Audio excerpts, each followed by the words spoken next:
everyone, pag-uusapan na naman natin ngayon ang tungkol sa kung alin na maganda, food allowance ba or free food sa loob ng bahay ng amo.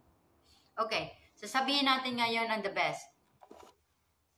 Sa pagsasign ng kontrata, sa loob ng kontrata na pinilapan nyo ng amo, doon nakasaad ang sahod, ang minimum na sahod at ang minimum na food allowance. So doon ay sinasabi na ang food allowance ay depende. Ang food allowance ay sabihin natin $200 or 2,000 or sabihin natin $2,000 ang food allowance na nakalagay dyan. Ang 2,000 food allowance na yan, ibibigay lang sa iyo ng amo kung ikaw ay hindi libre ng pagkain sa bahay. Okay? Ngayon, kung ang amo naman ay magsasabi sa iyo na libre ka ng pagkain dito sa loob ng bahay. Kung ano yung kinakain namin lahat, kainin mo rin. Mga ganon. O sabay tayo kakain sa lamesa, mga ganon. Or mamamalengke ka, bili ka ng gusto mong pagkain doon, isama sa resibo, mga ganon. So, yun ang sistema ng food allowance at free food.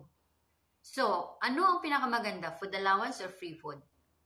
Well, sa masasabi ko sa inyo ngayon as an advice, kung titingnan ng food allowance,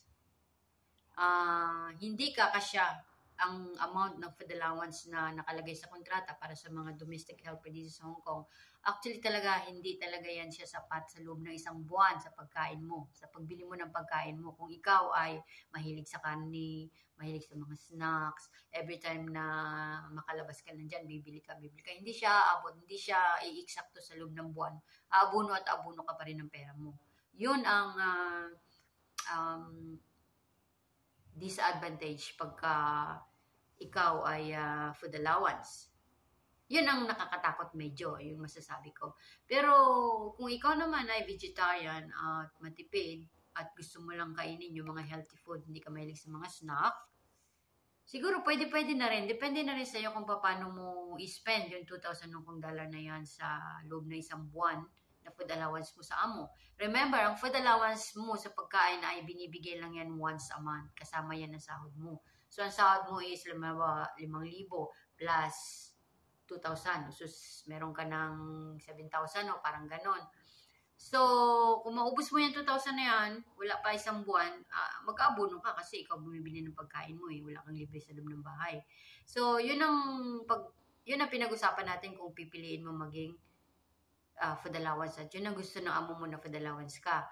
Ngayon naman, kung pipiliin mong maging free food ka or sasabihin sa'yo ng amo mo, wala kang food allowance sa amin na cash. Libre ka lang ng pagkain sa kung anong pagkain namin dyan. Ganun lang. Ang disadvantage kasi doon, kapag free food ka, ang hindi maganda kasi doon, paano kung ang amo mo matipid sa pagkain? Paano kung kunti lang yung pagkain sa bahay? Paano kung kunti lang yung tinapay, mga snack, kape, wala na or something? Mahirapan ka. Gagamit ka pa rin ng sarili mong pera para bibili sa labas na kung anong gusto mong kainin. Kasi sa loob ng bahay, nagtitipid ang amo. So, yan ang hindi maganda kapag free food ka at ang amo mo ay matipid. At hindi iniisip ang mga snack ng katulong na mag-imbak dyan para sa katulong niya.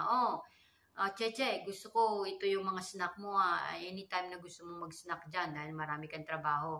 Gutom ka, so gusto mo lagi may snack, so lagi may kape. Nandito lang. Sabihin mo sa akin kung wala na or pag namalengke ka, bili ka lang kung wala na dito. Yung mga ganon, yun ang magandang amo kung yun ang makukuha mo. So, yun ang kaibahan ng food allowance, check your food allowance, or take the free food. Yun ang kaibahan nila. Okay? Ang food allowance, depende sa'yo kung paano mo tipirin.